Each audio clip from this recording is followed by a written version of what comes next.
Have you ever heard a common phrase without thinking twice about its origin story? There's a phrase we use all the time that literally came from people being poisoned at work. And most of us have no idea. Let me show you. Welcome to Facts Gathered.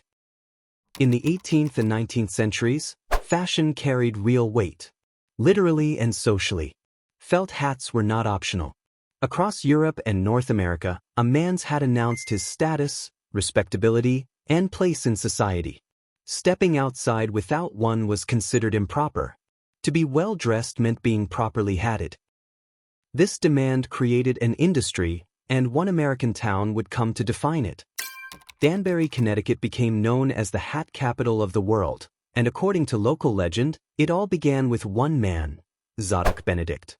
In the late 1700s, Benedict crafted early pelt hats in a small shop on Main Street. His methods, adapted from European techniques and supported by abundant local fur, proved successful. Apprentices arrived. Workshops multiplied. Over time, Danbury industrialized around hat making, transforming from a small town into a manufacturing powerhouse. But the success of the industry concealed a growing danger. To produce felt strong enough to hold its shape, hatters treated animal fur with mercury nitrate. The chemical worked well, but it released toxic mercury vapors into workshops where workers spent long hours, day after day, often with little ventilation. Mercury is a neurotoxin. With prolonged exposure, it attacks the nervous system. Slowly, unmistakably, workers began to change. Hands trembled. Speech slurred. Mood swings intensified. Once steady craftsmen became anxious, irritable, or confused. Some laughed at the wrong moments. Others erupted in sudden anger or withdrew entirely. In Danbury, these symptoms became so common they earned a name, the Danbury Shakes. The behavior was visible across the city. Families noticed it. Employers noticed it.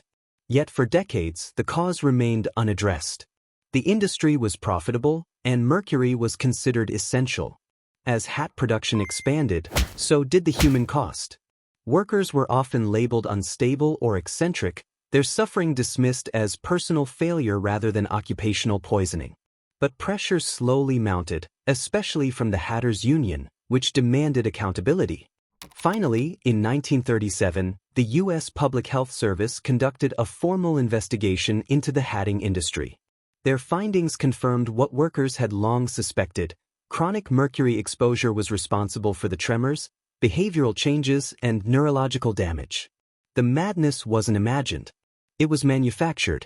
Although safer practices eventually replaced mercury, the damage had already shaped lives and language. A phrase born from observation became embedded in everyday speech. Mad as a hatter. Not a joke. Not a myth.